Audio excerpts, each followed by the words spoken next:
Let's talk about India more in detail now, shall we? And after the highs of Brisbane and the Australia series, it was almost not a given, but certainly they started this series as overwhelming favourites. You have to look back at this Test match, Sanjay. Where would you say India have let this go? The fact that they lost an important toss and conceded in excess of 550, or is it actually, in some ways, in spite of conceding 550, the fact that in both innings they had in some ways, a top order or a batting collapse? 4 for 73 in the first innings, 4 for 91 in the second.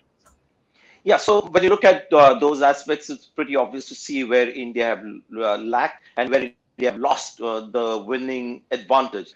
It started with obviously the toss was important, but India have lost tosses in India Yeah. before, and there was a time when Dhoni kept losing tosses and winning matches. So that cannot be held as an excuse. First and foremost, you've got to applaud the England batsmen for the way they played spin. Now let's talk about Indian spin. India played three spinners, which was good bowling looking at the pitch. But they had a Ravichandran Ashwin who bowled like Ashwin does. But Shahbaz Nadeem, massive disappointment. He was expected to be that Jadeja kind of a bowler, accurate and quick in the air to exploit the turning pitch. He didn't quite, looked a little underconfident as well. Washington Sundar, a little bit disappointing after his showing in Australia. So when you look at the Indian spin attack, it wasn't the usual Indian spin attack that you get at home. Jadeja was sorely missed. Whether he would have made the winning difference, I don't know, because who knows the way England batsmen are playing spin. So yes, Joe Root simply shows their batting did it. And let's not forget that spell from Archer in that first innings. When we got this impression the first time, wow, this England team could beat India at home, because when he got Gill and Rohit Sharma and the way he got those people out, you saw that this team was up for a fight. They were coming at you aggressively. I remember tweeting at the time, where has the Australian aggression disappeared that we saw the whole winter? Well, it's gone to England. And England was aggressive with their fast bowlers even today. The barrage bounces against Ashwin. So tactically also brilliant. So lots of boxes ticked for England. Have they been? I'll come to Ian Bell with this. It's a very nice point you make. Have they tactically outsmarted India as well, in spite of having the advantage in the game, having not let it go and having been on the money in spite of being well ahead in the game? Have they tactically outsmarted India, Sanjay? Tactically, see, I wouldn't say India had bad tactics, or they blundered on tactics.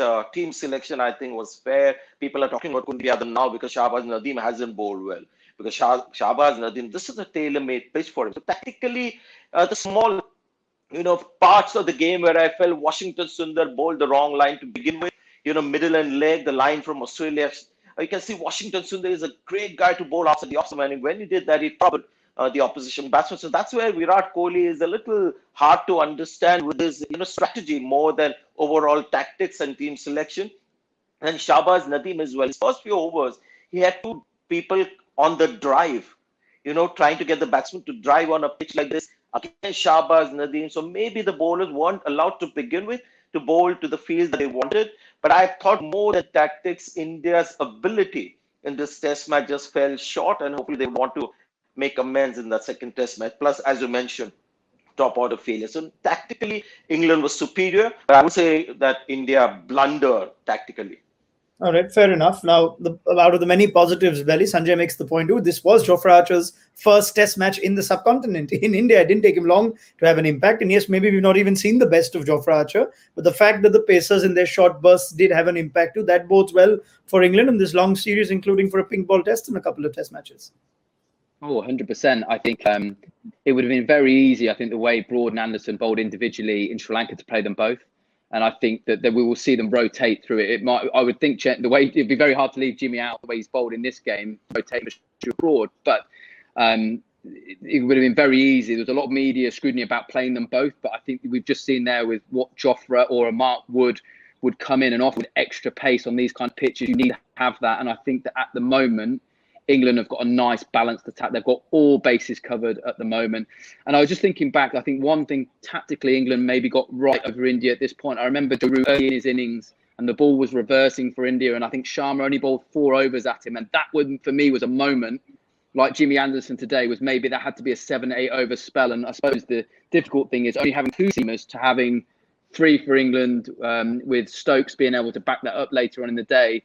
I just felt that was maybe a little window that India could have exploited Joe Root, and finding out going forward. For me, I would open with spin against our openers, but Joe Root comes in. I want Bumrah with a reversing ball, challenging that forward defence. If there's any little chink in Joe Root's armour at the moment, it's just around that good length ball and not getting into the line, especially if it's reversing. So I think that will be a matchup. Be interesting to see if that tactically changes.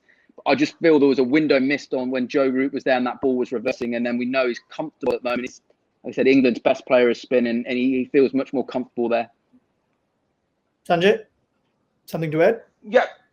I mean, nothing more to add. I think that's a valid point that he makes. On a hindsight, I'm sure people will look at Shabash Nadeem, his effectiveness for the second Test match, and maybe Ishant Sharma as the second seamer looked like he was struggling in these conditions. And you think of Mohammad Siraj with his ability to swing the new ball, plus that reverse swing, more effectively used than Ishant Sharma. All those, I think, thoughts will come up. Thanks for watching ESPN on YouTube. And for more sports highlights and analysis, be sure to download the ESPN app. And for premium content plus live streaming, make sure to subscribe to ESPN Player.